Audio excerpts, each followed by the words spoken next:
Book is From the River to the Sea. John Sedgwick joins us now. And John, I'll admit, I saw this book a few times. I'd like going to the bookstore. I would see it displayed on Employee's Choice. And I'd go, man, that might be interesting. I like the cover. So great job by the publishers.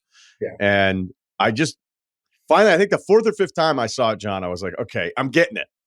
And I blasted through it in a couple of weeks. It's a really fun read. So thank you so much for joining us. I can't wait to talk about the railroads. It's so kind of you to have me. And anybody who wants to talk about the railroads is my friend for life.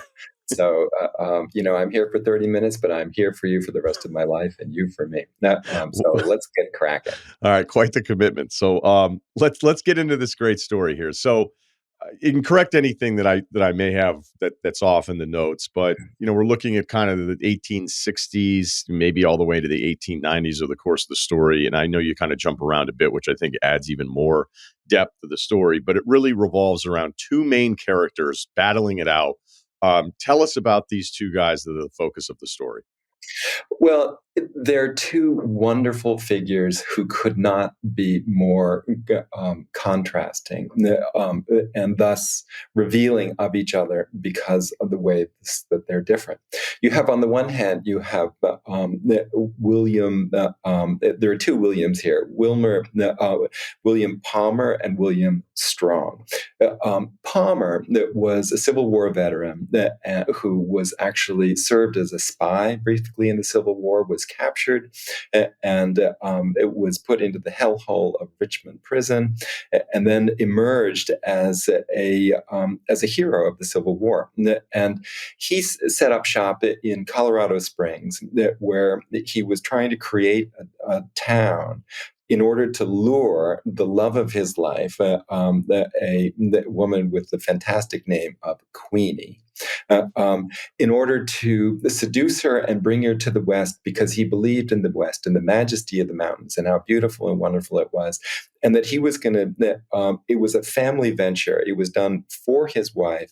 And he was setting up what he called a little family, which was the Rio Grande Railroad, the Denver and Rio Grande Railroad, known as the Rio Grande. And the idea was that he was going to send a line south from Colorado Springs to California, which was the great goal of all railroads. But curiously, by a southern route, and he was going to go west at some future undetermined time. Okay, so he was going south in order to go west, which shows you something about the unique perspective that he had. Meanwhile, out in the east, there was in my hometown of Boston, there was a firm called the Atchison, Topeka, and Santa Fe Railroad, known as the Santa Fe, that was originating in Kansas and was bent to go due west to California. It was going to go to California on the line that a bullet would take. It would go to California by going to California. It would not go to California by going to Mexico. And so that was the contrast. And the Santa Fe was this big corporation of the modern style. The corporation was something created by the railroads. It was this mega enterprise, highly layered, with just a manager at the top and a legion of employees down below. It was not a little family. It was a company that was designed to make money and nothing else. Whereas for Palmer, it was designed to create a family, to lure his wife out to Colorado, which was this barren outback. And it was totally emotional for him, for Palmer. It was totally rational / money making for Strong. And this was the contrast between these two men. And they were on a collision course where the two lines were going to intersect at two places where there was room for only one set of tracks, and who was going to win. Can you explain to us it's not as simple as the laws of what you're allowed to do in the railroad industry at this stage, but like what was understood and what was like actually what you were supposed to do? Because it seemed pretty much like a free for all. It was a free for all. And when people talk about the Wild West, it was wild. It was wild in the sense that it was disordered. There was no government control. It was basically the railroads saw this as their own private preserve to, to run as they liked and do as they liked. Now, you have to remember that this is all in the context of the very first railroads across the West, the transcontinental railroads. This is when America opened up. It used to be an America that basically hugged the Atlantic shore. And that if you look at a map in the 1870s, when this railroad war took place, what you would see is a divided America. On the east, and it was amazing, it almost opened like a book. You had the east, obviously, on the right side, you had the west on the left side of this book. Well, if it was a book, the right side would be black with railroad tracks. There were more railroad tracks in the eastern part of the United States than there were in Europe. It was thoroughly railroaded.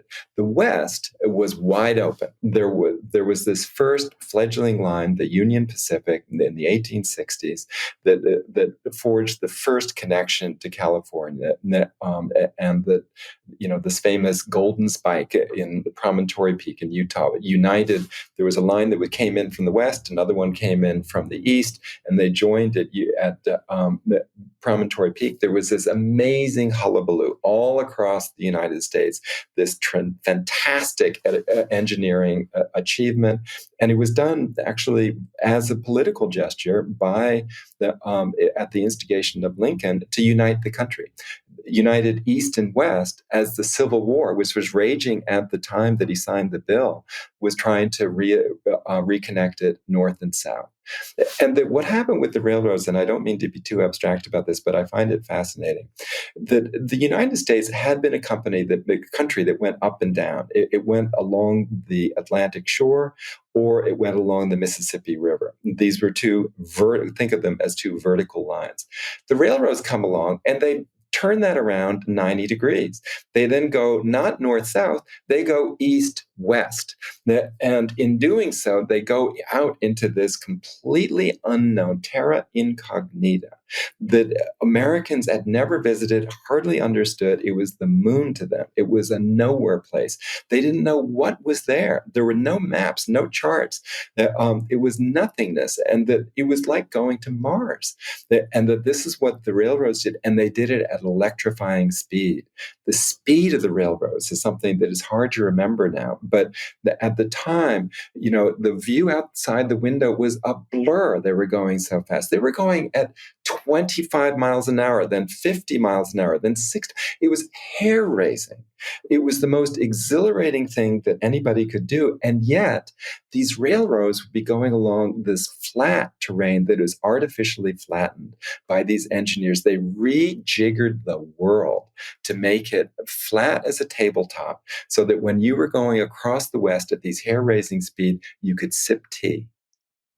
I mean, it's just a mind bender, and it's very hard to appreciate what a transformation that was mentally for people. And that's the backdrop of this collision that my two railroads had, because the first one, the Union Pacific, was a political enterprise. It was funded by the government, and then it was subject to government corruption. That a lot of the legislatures had been paid off to do this. It was a huge scandal.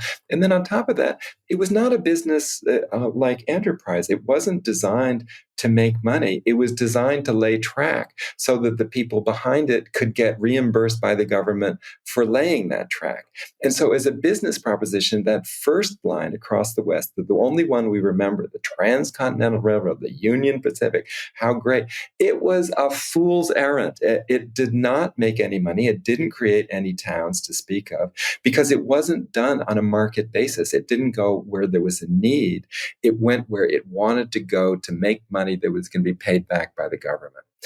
And so it was a boondoggle. And these guys, my guys, were coming in on a market basis. They had to figure out where the market was, where was the money going to come back to pay for the laying of the track. That was the governing principle of the West, because they had to decide, and think about it. You're in this wide open place. Where do you send the tracks? Do you go this way or that way. There's nothing in either direction. And you have to think, well, if I go this way, I might hit a gold mine, but I might miss, there might not be a gold mine there. Or I might go this way through some agricultural land, but the locusts might come. Or I might go this way where there's an existing utopian community, but it might flame out. And then also, if you're sending just one line, and it gets very intricate and fascinating to me, if you send one line, there's no feeder line coming into it to increase the traffic of passengers and freight. So you're really out there on your own, and you kind of want another line to come in. But if you bring another line in, then you face competition, and they may take all of your traffic and not feed all of your traffic. These were the kinds of issues that these poor men had to face. And there was a 1,000-page description, a treatise on how to lay track around the world. It was incredibly intricate, but what the prescription was: don't lay track from a place that's known to a place that's unknown, or it's going to be a disaster. Well, what are these guys trying to do? Except that they're trying to lay track from the known, which was usually Chicago, to the unknown, which was the Wild West. Okay, so I love going to Colorado for a bunch of different reasons, but one of my favorite parts of it is these towns. Like, if you really want to get off the highway and you start driving through, and when I was younger, I would go and visit, and a friend would be like, "Hey, we're going to go check out this town." And you roll through this town. I think it was Ward was the first one we went to, and we were like, "What is this?" I mean, it looked like just a set for a movie, for a Wild Wild West movie. And you go, "Well, there was a gold rush, and now there's nothing here except the people that are still here." And you're like, wow. So some people just wanted to be so far off the grid that this is what they're going to do. And then you see some other town and you're like, okay, this is completely abandoned because of the simple things that we're talking about, whether or not you're talking about a water supply or some sort of port. Okay, well, that makes sense. But when it comes to this timeline of events here with this rail expansion, the life and death stakes here for these towns is incredible. And then the private business motivations behind it, where you have these towns that are like, yay, we're getting a train. It's like, okay, well, give us all this land around the track, and then we're going to sell the lots once we have rail coming here, and then we're going to make all of our money back because we'll have created essentially this town for free for us. And then it's like, no, we can't do that. It's like, cool, we're not sending the railroad to you. We're going to just go somewhere else and start another. Like, it's unbelievable, the life and death for some of these people that eventually would just have to move to wherever the tracks were anyway. Exactly. I mean, there was very well said. That's exactly what went on. That the railroads had all the money and all the power, and they could create a town and they could destroy a town. They could create a town by bringing tracks to it. They could destroy a town by taking those tracks away. And so that these towns were living on the edge. And what was fascinating too was the nature of these towns. These were railroad towns, and that they all looked alike. And they were all these squared off buildings with something called Railroad Avenue, usually going down the center, running parallel to the tracks. And then there was Main Street that ran perpendicularly off of that.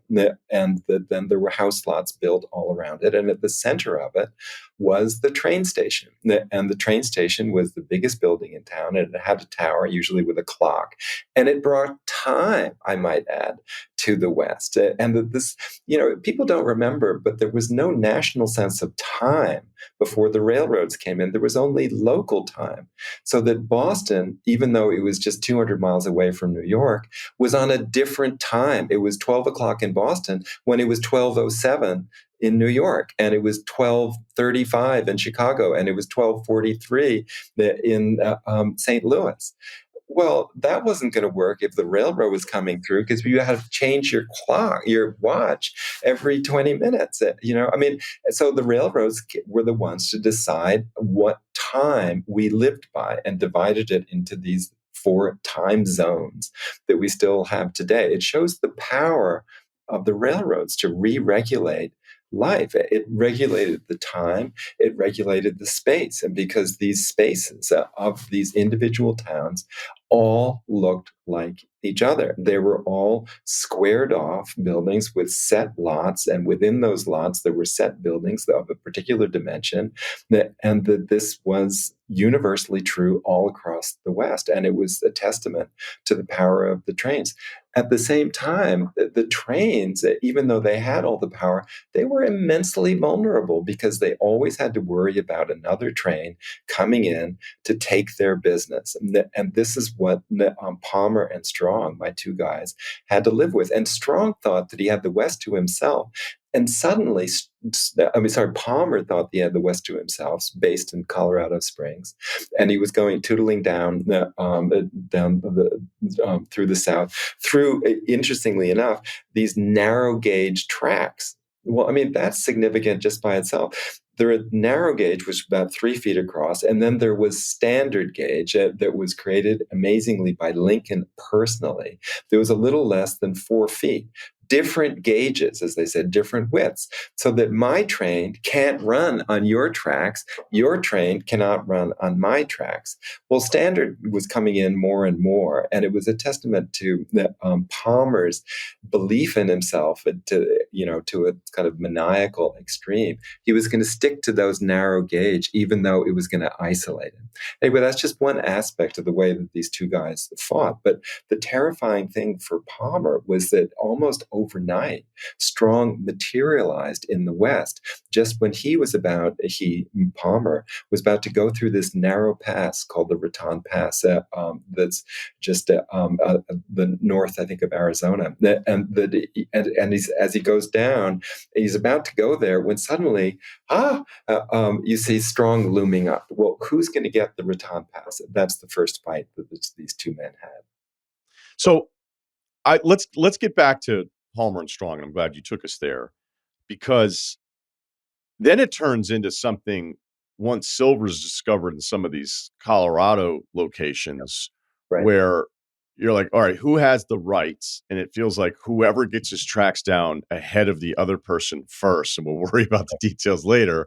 And then once you have the mining factor in these camps, and it's not just the money that's available from the railroad, it's the money of the freight, it's the money of actually claiming some of these mines, it turns into lawlessness to the point of, like, Bat Masterson shows up from Wyatt Earp. Can you get into that element of this story where it looks like it's going to be a shootout just to get tracks down? Yeah, I mean, it was fascinating. This was the biggest railroad war in American history and probably in world history. And it was fought over this narrow, vertiginous, meaning very high, gorge. It was like a miniature Grand Canyon that was running through Colorado, and it was called the Royal Gorge. And at the top of the Royal Gorge was the biggest silver mine in the West. Obviously, an incredibly attractive target for any railroad company, because first, it's going to attract tons of people, and so there's a lot of passenger freight. But there's also the raw material in which the gold is buried has to be shipped out to these smelters that were going to get the gold out. So the railroad was perfectly equipped to carry this heavy load out. So a gold mine, really, or rather a silver mine, is what we're talking about. Not gold, it's silver. So that the silver it needed to be shipped out. The silver was going to attract any number of people, and so that. But as it turned out, that this gorge was so narrow at its base that there was room for only one set of tracks. But there were two companies that were desperate to get in there. And so what happens is that one of them puts in a railroad tracks, and then they fight over. Then the other one tries to do it, and then the first one puts up armed encampments on the side of the Royal Gorge, up on the top of the canyon, to send boulders down onto the tracks to ruin the tracks of the other, and have riflemen up there to pick off any engineers who dare to try and reconstruct it. Well, so on one side of the gorge, they have the Rio Grande. Well, what does the Santa Fe do? they put its people up on its side of the gorge to do exactly the same to the other guys. And then, of course, there's this incredible military standoff. So what do? They then appeal this to the local courts. The local courts are paralyzed because they're, completely under the sway of the moneyed interest. It goes up and up. It ends up being adjudicated by the Supreme Court.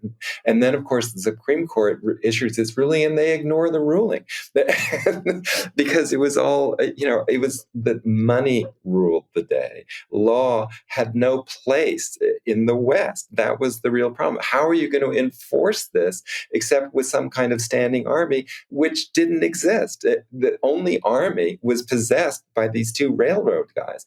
And so there was this unbelievable standoff between these two men. And it was, and they had, a huge number of employees, and then one tried to.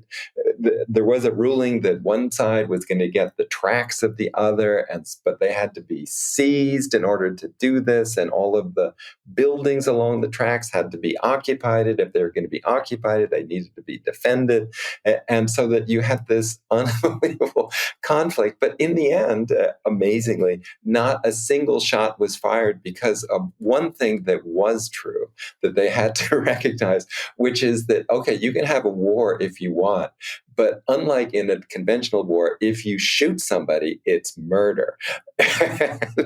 So nobody wanted to do that. And that was ultimately the constraining thing, was that nobody wanted to be tried and convicted for murder, so that they had arms piled up, they had ammunition piled up, they had guns pointed at each other.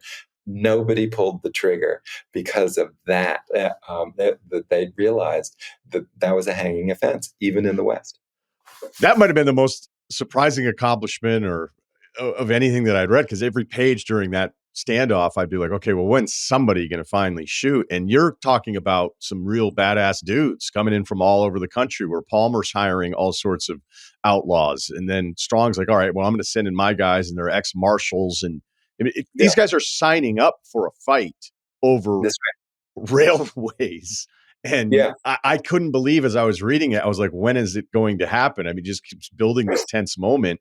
And I'm just shocked, considering the clientele that they had here, that nothing terrible happened, even though it sounded like they were dumping rocks on each other at some point, which was a little scary. Well, that's the worst of it, that they did send sort of an avalanche down from either side of the gorge on the tracks of the other. And it's amazing that nobody did, in fact, get killed by that. But one of the sort of lucky bounces on the side of the Santa Fe was that they happened to go through these very rough cowboy towns in the West, where Bat Masterson was one of the cowboys, and who was a cowboy / lawman. And in those days, the lawmen and the criminals were kind of indistinguishable. If your career as a criminal was kind of petering out, then you became a lawman, a marshal in the West, and the Strong was able to recruit some of these guys to work for him and fight for him. And the Palmer, of course, did the same. And there were these ruffians that were all along the tracks, and people were grabbed, and there were skirmishes, and there were face-offs. But in the end, as I say, nobody pulled the trigger because it was all for show. It was a show of power. It's something that we're facing now in the Middle East, which is, you want to show power, but you don't want to actually display power, because if you do display power, you can run into some serious trouble. And so everybody is putting on a show. And that was absolutely true with this so-called war, a war in which no bullets were actually fired, because it was a war of intimidation. And that in the end, I won't say which, but one side was more intimidating than the other. And you can imagine, in the end, money ruled. And that, ultimately is, I guess, it always does, or almost always does. Having a nemesis, it's hard enough to build a railroad, but having a nemesis must be exhausting. And certainly for Palmer, he had to feel like, when am I finally going to get this right? And his battle was Strong. And ultimately you're alluding to, there's other pieces at play here, the California part of this, which I don't want to give away because I just think it's such a great, like, there's just all these different characters and these theatrical moments in the way that you tell the story. But it had to be, I don't feel like we're giving this away too much. It had to be gutting for Palmer for every time he thought he had the counter to Strong. He was essentially wrong or late. Absolutely. And, yeah, Palmer, but what it comes down to is that Palmer was up against Strong. And then Strong was up against this even bigger power that we haven't mentioned, Jay Gould. Jay Gould was really the mastermind of the trains in the period that we're talking about. And he played at a higher league, in a higher league. He was playing nationally, and he was playing four-dimensional chess when these guys were playing checkers and thinking that they were good at it, which they were. And ultimately, I won't say which, but one side was better at it than the other. Gould was better than both of them. And so what you see is that this small war was taking place. It was almost a theater of a larger war in which Gould was the mastermind, and that ultimately he was the one to step in and impose order because he had more money and more power than they did. It wasn't the government, it was him. And then this thing goes on for 2 years, right? And there's battling back and forth. And he says, guys, come to Boston. We're going to work this out. Here's how it's going to go. You're going to sign, and you're going to sign, and that'll be it. And they went, okay. I mean, this whole battle goes on, and he, with the snap of his fingers, says, it's going to be like this. And they have no power to resist. And guess what? It works out best for Gould and not for either of them. But, it's important to remember that ultimately the fight was for California. And the thing that I like about this story is that it resulted in the creation of two cities, Chicago on the one end, but Los Angeles on the other. And ultimately what happened was that it linked Chicago through the good offices of the Santa Fe Railroad to Los Angeles and created the modern Los Angeles. People think that the Los Angeles was created by Hollywood or something, or by oil money. No, it was created by the railroads. That once the railroads came into Los Angeles, its size increased tenfold almost overnight. It went from like 5,000 to 50,000, and then from 50,000 to 500,000. And it was a product of this extraordinary railroad promotional skills. And interestingly, it sort of rode on the beauty of the orange. The orange, you hold this fruit and you don't appreciate it now, but at the time, this fruit that could come best from California, the Florida orange was okay, but the California orange was unsurpassed. This orange was carried by the Santa Fe Railroad back to the east, placed on people's breakfast tables, and stood there as this glowing orb that represented the best of California. And sure enough, within months of this, people started flocking west. And then there's the Rose Bowl. It occurs in Pasadena, a railroad town. It's extolling the virtues of the West that were created and accessed by these railroads that made Los Angeles, and with it, made California.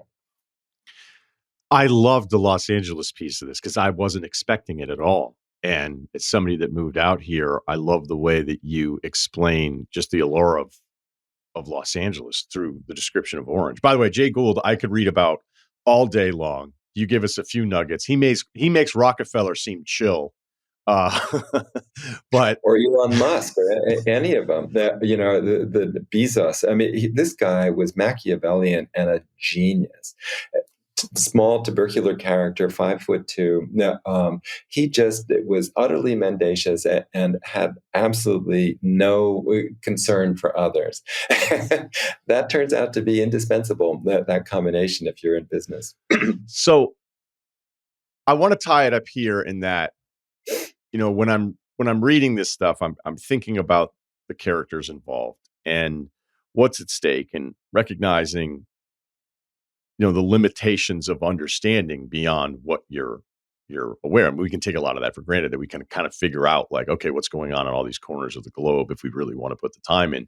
And so many of these people in the past are going through it blind. So it speaks to exploration, not by sea, but by land in this case. But what did you learn about this story that kind of speaks to man's desire to continue to keep going, that maybe relates to, I mean, we may not think there's anything there to find, but the newness of this driving force, despite the finances looking bleak, the battles, I mean, it's just so inefficient in trying to figure this out. But there's almost nothing, and I'm not trying to be clever here, to derail any of the interest or any of the parties involved.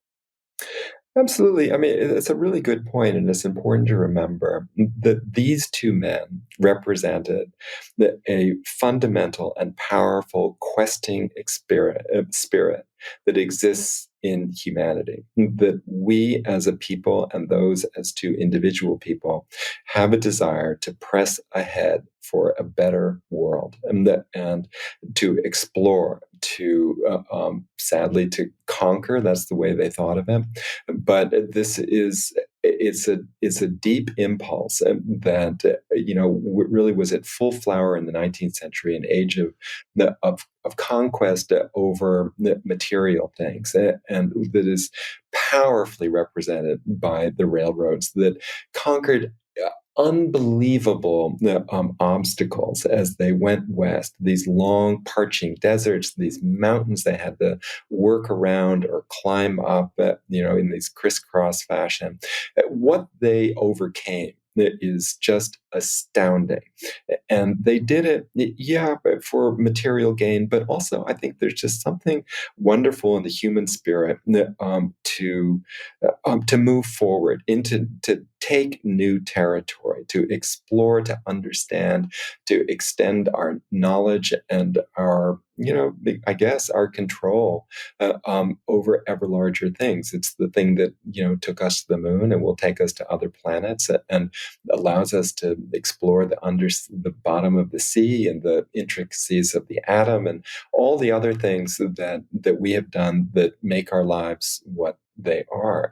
And that you have to hand it to these guys. I mean, you can say that they were narcissistic or self-interested, and perhaps they were, but there was this other element that needs to be admired. And this to me is heroism, that they were daring men who put their lives on the line to create a better tomorrow. There's so much more in this book, and I can't tell you how much I enjoyed it. So thanks so much for doing this. And Ryen, I would urge, and I would urge anyone listening that, like, we didn't even scratch the surface on it. So we didn't tell the whole story. Excellent work, John. Thank you. Well, thank you. It's a pleasure to talk about it. And thanks for having me. You want details? Fine. I drive a Ferrari 355 Cabriolet. What's up? I have a ridiculous house in the South Fork. I have every toy you can possibly imagine. And best of all, kids, I am liquid. So, now you know what's possible. Let me tell you what's required. lifeadvicerr@gmail.com is the email address. Older guys love to put the .com in there. Ceruti and Kyle join us today, as they do all the time. A little feedback. So not technically a Friday feedback one here. 5'11", 175, stay in shape. I'm 42, married, so I haven't had a good squat in years. I frequently skip life advice segments, entertaining though they are, but I found myself listening today when I heard Ryen parrot a common misperception of chivalry. I'm a few cocktails in, so I decided I'd be one of the many to respond. A man doesn't walk on the curb street side to protect your woman, female, from a car or any kind of traffic. So he's quoting us. Rather, the reason this is a real thing, which it is much funnier. Traditionally, a gentleman gives the lady the wall not to protect her from street traffic, but to shelter her from flying excrement as medieval residents threw their chamber pots out the window. The person nearest the wall would be less likely to be hit with the pot's disgusting contents as it would arc over them toward the street. History is delightful. I did not know that. Obviously, I usually keep my wife on the inside because she's shorter than I, and I don't like walking through cobwebs, like when we're out on the sidewalk. So she's usually on the inside, but I do frame it as like if it's a car, it's me. But I just hate walking through spider webs. So this was it was a couple pods ago, Ryen, we did the open about what was it about? I think it was about USA basketball, and South Sudan came up and how they were like the newest country. And this is a floating idea I have for future pods. I think we do History Corner where we just drop facts like this. I love that. That's incredible. Maybe we just drop one every show. Like, did you know the origin of this word or this thing? or like what are a pop quiz and what country is older, England or so and so. Like I think that'd be awesome. I think people would enjoy that. I vote yes. I'm not really sure what you're saying exactly, but I vote yes. I like the theme. I like that tidbit because that would actually make sense. But I would say it was modernized, and if you look it up, and I remember being told this when I was a kid, that the man is supposed to stand on the outside because of the traffic, because of the street traffic. So I think you could be like, hey, here's the origin. You guys aren't fucking idiots, which is kind of the tone I got from that a little bit. But we had other people chiming in saying it's actually safer to be on the outside, which of course it is, right? Of course it's safer. Yeah. Well, I don't know. No, but I like that one. Pulling out all the stops. You know where that came from? Apparently, like when they really cranked up the old organ inside those cathedrals, the way that they're powered, you just pull out all of the stops. They were called stops. I love that. So it was like we're about to Leonard Skinner this bitch in here. I guess it is a flawed concept though. Like if you're if you're protecting your lady from oncoming traffic or whatever, well, what are you really protecting? Like the car, if the car is coming, there's really just not I knew Ceruti would go there eventually. Yeah. Well, I'm just saying it's just like it's really just in formalities and like it's a gesture only, really. It's not really. If you've got a clumsy girlfriend, it does. Or I guess you can push her out of the way and take the car for you. I don't know. If I'm walking next to her, she physically can't walk in a straight line sometimes. She has like these just days. It's like, I can't walk in I'm veering into you. So at least like I'm the barrier there. So I don't know. Times have changed, guy. That's all I'll say. Yeah. Yeah. Maybe we do. I don't know if I want to do more research, but maybe Kyle and I will just provide a fun history fact for every show. Maybe there'll be a quiz in, somewhere in there. I'm all for it. Yeah, let's do it. The eyes have it. If I don't have to do it, then I'll just. It was like, Ryan, did you know? And that's how we'll end every pod with a little "did you know?" Yeah, but they did that. They do it on Dan Patrick's show because they did it on Sports Center. I don't know. I mean, this isn't history.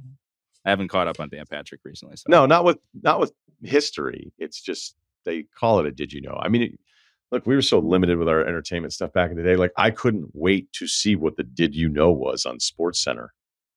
We were just starved for content back then. Yeah. Dad, the "did you know" is not right now. I'll come out to the garage in a second. If I don't hear it here, I'll wait an hour. Every time I was in the dentist, I was like, "What's the new Goofus and Gallant, dude? Have I read this one already? I get it." Okay. Let's do youth soccer. All right. Thanks for having kids, by the way. Thanks for taking the time for all these emails. I enjoy hearing every week. 6'4", 235 pound bench, 275 pound squat. Pro comp Jake Voskuhl, not college. Oh, UConn. What's up? Great reference. A lot of people will forget that I'm on the team, but there will be 2 to 3 possessions where I'm good for 4 rebounds and a putback. My oldest kid, 6, has been through about 5 iterations of youth soccer. Teams are assembled for the spring season and fall season. In that time, he's had nothing but bad and mediocre coaches, and it's kind of a bummer to see him get discouraged. These are not competitive leagues, and the coaches are volunteers, so it's not amazing. It's not anything really related to scorekeeping or wins and losses, but rather other teams are more equipped to play soccer. In this most recent iteration, the kids were all confused about how to do the opening post-goal kickoff. Wait, so Ceruti, that's just to start the game? Yeah, just kick it back to your teammate. Yeah. That's pretty straightforward. Yeah, that's like one-on-one stuff. Center jump back in the day. I've been to every practice and it usually winds up with them playing a lot of red light, green light instead of anything about actual gameplay. What does that mean, Ceruti? What it sounds you like? Never played that game? Yeah, just that's a non-soccer related game. They are not playing soccer. Getting the blood. Wait, how old are they? There. How old are they? 6. Did you say 6? 6. Okay, yeah. He's been on 5 different teams between the seasons. Yeah. Yeah, it seems pretty young. You know, it's a great album. Is Blue Light, Red Light by Harry Connick. Unrelated. Wouldn't know. I know other volunteers are getting some fundamentals across since their practices have always been next to my kids, and you can just see it in the games. Oh, wow. So he's watching the other practices, and he's like, these guys can't even figure out how to start. Great. Yeah. Yeah. Triangle and 2. My work schedule is going to allow me to volunteer to coach his. My work schedule is going to allow me to volunteer to coach his team in the spring. On the one hand, I believe I'd at least be able to convey the rules and core concepts better than he has to this point. On the other hand, I can't shake the notion that the other parents probably said the same thing. And then when the shit hit the fan, they fell back to the red light, green light to not suffer the chaos that comes with losing the attention of a pack of unruly 6-year-olds. Thoughts on putting up or shutting up? Or am I just succumbing to the only person that can fix this is me fallacy? Thanks. I was gonna say you find the guys on the other team, be friends with the dads. That's what my dad did. Get your kid on the best kid in the league. I was defense, just booting it, kicking it as hard as I could. Never kicked it to my own team. I thought it was impressive. Didn't really understand the game. That's what my dad did. And I was like, just get your kid on the best team with the best coach and maybe the best kids. Just, I don't know, through the bar after the game or whatever, wherever the dads and coach volunteers congregate, try that. But now I think be the change you want to see in the world. And that's what I think. Now I think just do it. I think it's put up or shut up. That's right. Yeah, be the change. I remember there's this bar owner near where I lived, and he ran for town selectman. And I was like, what are you doing? He goes, well, sit around here and bitch about things. I was like, that's what one of my buddies did in somewhere in Los Angeles. He was like, his big thing was like passing out liquor licenses. Yeah, he did it. That's like the guy. What did he do? Well, that wasn't his only thing, but that was sort of his expertise. Like he was like, yeah, I do think you should be able to have a liquor license. I think I don't know if he did more than 2 terms, but yeah, he did some time there. He was just like, yeah, I'm tired of this. And he ran and he was the liquor license guy. A lot of bars owe their liquor license to my boy. Isn't that the rent is too damn high guy? Didn't he just start his own party because the rent was too high? And he's like, I was just bitching about it, so I might as well try to change something. Started the rent is too high party. Respect that. That's the party name. Is he running against the try to own something party? Maybe he didn't want that. He just wants the rent to be lowered. Let's just not do this. That was too easy. I mean, it had to be done. It had to be done. To echo what Kyle said, though, yeah, like you might be falling for this fallacy. It might be a disaster. It might not be a fixable problem. Maybe the 6-year-old kids you have aren't even really interested in soccer. Tough age. Probably what most of them are. But you can only try and you can only find out. And so I respect you. I tip my hat to you. I don't know that I'd want. Although so my daughter's what? She's almost 2. Boy, time does fly, buddy. It's crazy.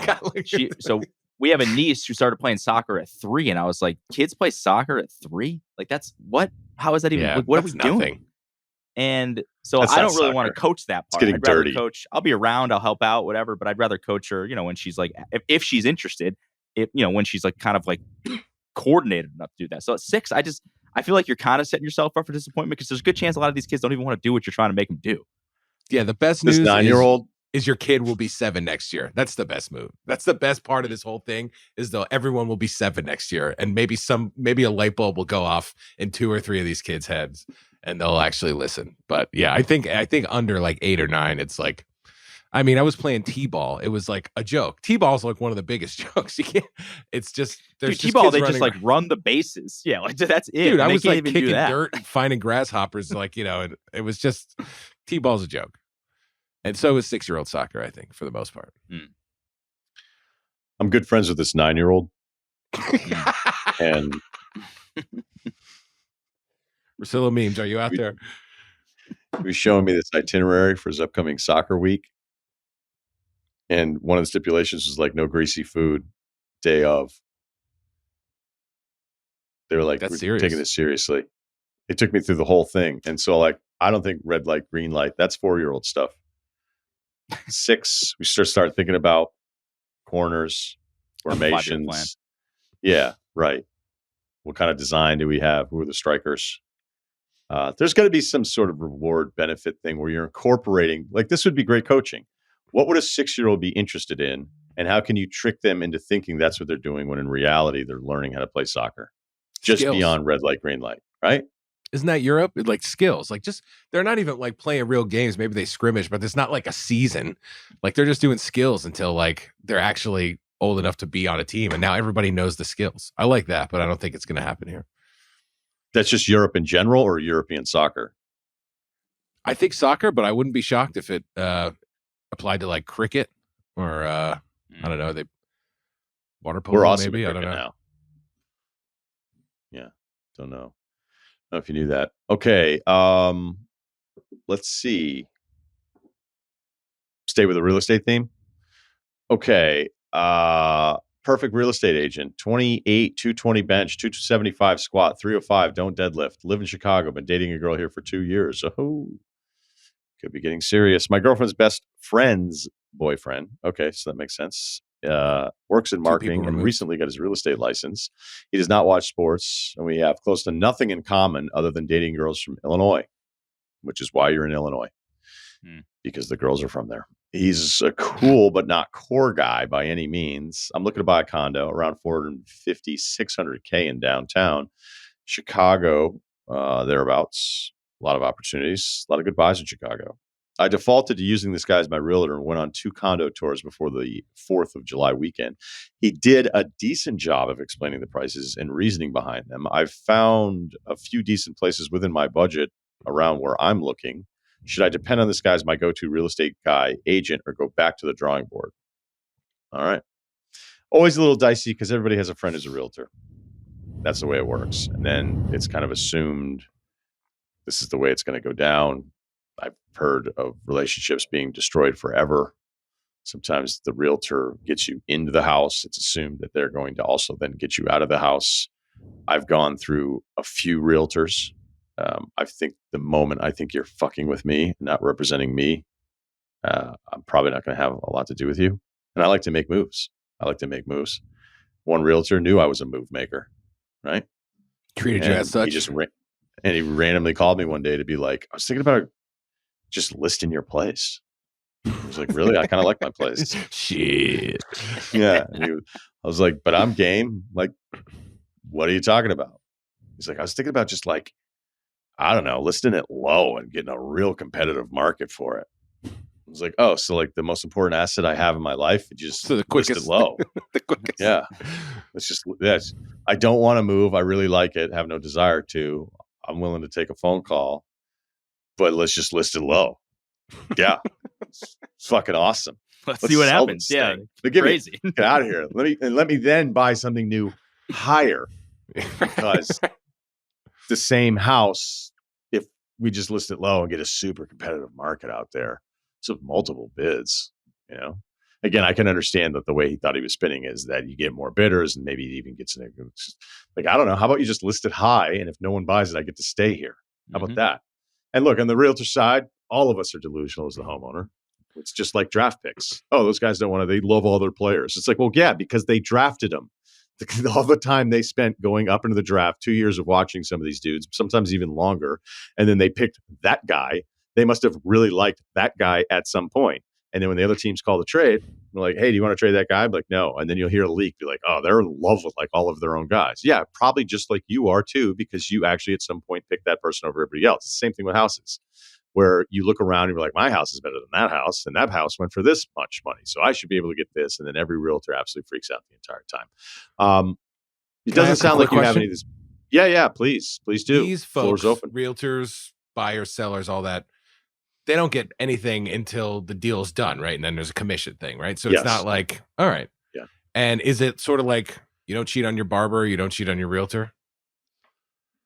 I think like the realtor's it's just simply not seriously. Done.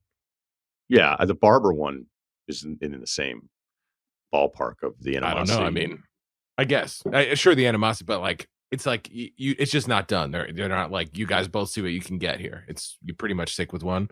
We're in it to win it. That's how it goes. They don't get paid. They don't get paid until the deal, which is why they can get so frustrated with buyers and sellers, because there's some buyers out there that just want to look, and then there'll be no return on any of those hours. Right. And then you just get lucky, like somebody like me. I'm like, hey, I think I'm just going to do this next week. And they go, this guy's awesome. So I understand a seller having one realtor, but a buyer, maybe it's like, what can you guys do for me? No? Is that you're not married to any of these people. Sometimes you have to sign a contract, though, I believe. Like if you're you're like in the family, right? Yeah. Full disclosure, my wife is a realtor. She doesn't really do residential, though. She mostly does commercial stuff, so she buildings and whatever. which is actually way better because you don't have to More deal with a lot of the serious. family Everyone's more drama of serious, this stuff. right? Yeah. It is a little more serious, but it's also just like the drama of it is kind of taken out. Like there's so much emotion in home buying, which obviously you're buying a house. Like it's incredible. Right. It's like And the what buyers are most more people's serious. goal It's not is. like just trying on wedding dresses like what's her name? It's Some of Always the- Sunny, right? Yeah. So I will just say from that perspective, I think there are a lot of realtors, some of who are definitely snake oil salesmen, but there are like a good realtor is super fucking valuable, especially in a market like this because this market sucks. Like everything's overpriced. Interest rates are terrible. Like so I don't know. But when you do go to like sign up for a realtor, sometimes they'll try to get you to sign something that's like, hey, this is an exclusive thing for a certain amount of time, where they'll show you stuff for however long of a period of time. So you kind of can't shop around in that way. I mean, I'm sure you could, and who knows, like maybe I don't know what the legality of it is, but it's definitely frowned upon. Yeah, we're just making sure there's buyer's agreements that some agents would make you sign. The other awesome search, the second thing that came up was, do real estate agents make good friends? My wife is a great friend. That was the second thing on the Google dropdown. I love those sometimes. I can't get that. Could be a whole show. The second thing. I would The think the second reverse. option. Yeah, I think the reverse would be actually more. Do friends make good real estate agents? I think that should be higher up. But that's a more valuable question. Yeah, That's probably what it was. But then people, got it wrong, and maybe I don't know. Maybe they just typed it in wrong the entire time. Yeah. I had a college buddy who did the first condo I ever moved into. Super nice guy. Guess he didn't know any better. The seller, the listing agent, fucked us, and I'm moving into Boston, thinking I have a parking space that I'm paying extra for the entire time, and everybody on their side lied. Now, look, could my guy, shout out to Craig Pieper, could he have made sure? Is that a nickname or is that his real name? No, Greg it's his Pieper? name. Okay, Crushing I it. just He's wanted to make international sure. basketball player, male Just model. wanted to make sure it wasn't like you Good-looking stuck kid. with that one. He got headshots made, and the guys I was staying with for a little while took his headshots and put them up all over the fridge. I was like, "What's going on here?" Like, what needs to be explained? He got headshots made. My boy got Like, headshots. fuck, are you serious? Yeah, No, we got him. Yeah. So no, look, he did a great job, but I'm not like sitting here 21 years later going, fucking parking space. I mean, it was brutal to not have that parking space, but it was really, sure, a little bit more seasoning. Maybe a couple more calls are made, but he was great. It was fine. It was not predicting the devious nature of the piece of shit that I bought the place from. And then his realtor, and then kind of figuring out all the stuff after the fact. So I think we can all be really difficult depending on how you think the relationship is supposed to go. Like, I'll tell realtors, like, I don't want to waste your time. Like, I was back in Vermont. I was like, do you want to look at anything? I was like, not really. I was like, it's just be wasting your time. I mean, it'd be fun for me to go look and kind of see how the market's doing and all this kind of stuff, but there's no moves to be made, and I don't really want to waste your time all that much. And it was a draft and free agency too, so it wasn't like I had a ton of time to run around. Why are you laughing, Ceruti? No, I don't know. What the I fuck? feel like No. I feel like there's all these things in your life. It's like was it the girlfriend you gave her the Red Sox schedule and like, yeah, I'm not gonna be around for the Red ones here. It's just, The Nesson there's always- magnet.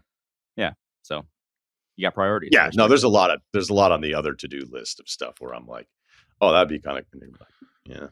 So I still want to check out Montecito. Where does the gang land on this? Should he stick with this guy or not? It sounds like There you're are saying, many you red know what? flags. I'm happy I went with my buddy Peeps, and like I wouldn't change that, actually. Like, it was good for him, it was good for me. Here's what I think is we did an awful job collectively talking about this guy's specific question. So that's the first part. The second part would be you didn't really, yes, you are right. With the friend, the girlfriend to best friend to boyfriend dynamic, you could be setting yourself up for a miss. But because you can label it as, oh, I used my girlfriend's friend's boyfriend, you could use someone who you don't know, and it could go just as badly, if not worse. And I think this is where the realtors get too much blame. My biggest thing, I've had a few realtors reach out and be like, take it easy on the realtors. I go, no, I understand. I just have had a few experiences where I don't feel like I'm the client. The transaction is the client. And I think the sell side and the buy get in the kitchen when no one else is around. And they're like, what's your guy approved for? And how low will your guy go? And then that's what they do. Okay. I think that's kind of how it happens. Mhm. So when you think about what you pay when you actually go to sell your thing, I don't know. And I know that there's, the commission stuff and all this stuff's getting talked about. Have you looked up this guy on like Google reviews though? Like usually there's some sort of paper Sounds trail like of you're how new to the successful this person's done. All right, that's fair. Maybe not. So that's I don't know. I guess if you don't Just know tell what him you're what- shopping for in a new one, like if you're not confident that this dude's bad and you know what to look for in a new one, I'm not really sure. You'd just be rolling the dice again. And if it makes you feel better to roll the dice one more time, I guess. But like if you don't actually know what the fuck you're looking for and what's wrong with this dude, I don't know.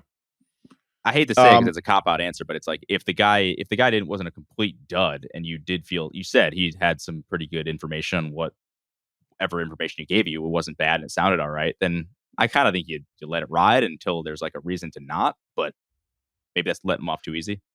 Why don't you say this? And it's really hard to do this. I'm not even saying that I'd be able to do this in my 20s or whatever, but you could just go, hey man, I know you're new to it. I'm trying to figure it out. Happy to try to figure out, work with you. We've got 3 months. Sure.